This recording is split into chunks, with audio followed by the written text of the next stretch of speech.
ವೀಕ್ಷಕರಿಗೆ ನಮಸ್ಕಾರ. Welcome to my YouTube channel. Big boss Kannada season 12ರ ಕಾರ್ಯಕ್ರಮದಲ್ಲಿ ಸ್ಪರ್ಧಿಸಿದಂಥ ರಿಷಾ ಗೌಡ ಅವರು ಸ್ವಂತ ಮನೆಯ ಒಡತಿಯಾಗಿದ್ದಾರೆ. ಹೌದು, ಹೊಸ ಮನೆಗೆ ಓನರ್ ಆಗಿರುವ ರಿಷಾ ಗೌಡ ಗೃಹ ಪ್ರವೇಶ ಸಮಾರಂಭವನ್ನು ಅದ್ದೂರಿಯಾಗಿ ನೆರವೇರಿಸಿದ್ದಾರೆ.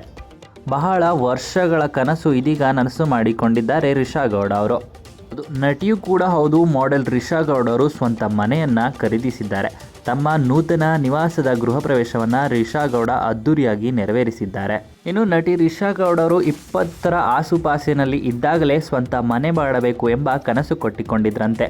ಅದರ ಸಲುವಾಗಿ ಈಗ ಕನಸು ನನಸಾಗಿದೆ ಎಂದು ಹೇಳಿಕೊಂಡಿದ್ದಾರೆ. ಇಂದು ನನ್ನದೇ ಸ್ವಂತ ಮನೆಯಲ್ಲಿ ಇದ್ದೇನೆ. ಇಂದು ನಿಜಕ್ಕೂ ಕೃತಜ್ಞತೆ ಹಾಗೂ ಹೆಮ್ಮೆ ಆಗ್ತಾ ಇದೆ ಎಂದಿದ್ದಾರೆ ರಿಷಾ ಗೌಡ ಅವರು. ಇನ್ನು ಇದು ಬರೀ ಮನೆ ಅಲ್ಲ, ನಾನು ಎಷ್ಟು ದೂರ ಬಂದಿದ್ದೇನೆ ಎಂಬುದರ ಸಾಕ್ಷಿ.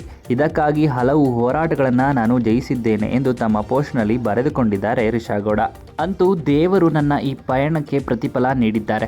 ನಿಜ ಜೀವನದಲ್ಲಿ ನಿಜಕ್ಕೂ ನಾನು ಗೆದ್ದಿದ್ದೇನೆ ಅಂತ ಪ್ರೌಡ್ ಫೀಲ್ ಮಾಡಿದ್ದಾರೆ ರಿಷಾ ಗೌಡ ಅವರು. ಈ ರೀತಿಯಾಗಿ ಹೊಸ ಮನೆ ಗೃಹ ಪ್ರವೇಶವನ್ನು ಮಾಡಿರುವ ಸಲುವಾಗಿ ಸಂಭ್ರಮವನ್ನು ಮಾಡಿದ್ದಾರೆ. ಇನ್ನು ಈ ವಿಡಿಯೋ ಇಷ್ಟ ಆಯಿತು ಅಂದರೆ ವಿಡಿಯೋಗೆ ಲೈಕ್ ಮಾಡಿ. ಇದೇ ರೀತಿಯ ಮತ್ತಷ್ಟು ಹೆಚ್ಚಿನ ವಿಡಿಯೋಗಳಿಗಾಗಿ ನಮ್ಮ ಚಾನಲ್ಗೆ ಸಬ್ಸ್ಕ್ರೈಬ್ ಮಾಡಿ. ಹಾಗೆಯೇ ರಿಷಾ ಗೌಡ ಅವರ ಬಗ್ಗೆ ನಿಮ್ಮ ಅನಿಸಿಕೆಯನ್ನು ಕಮೆಂಟ್ ಮೂಲಕ ಕಮೆಂಟ್ ಮಾಡಿ ತಿಳಿಸಿ.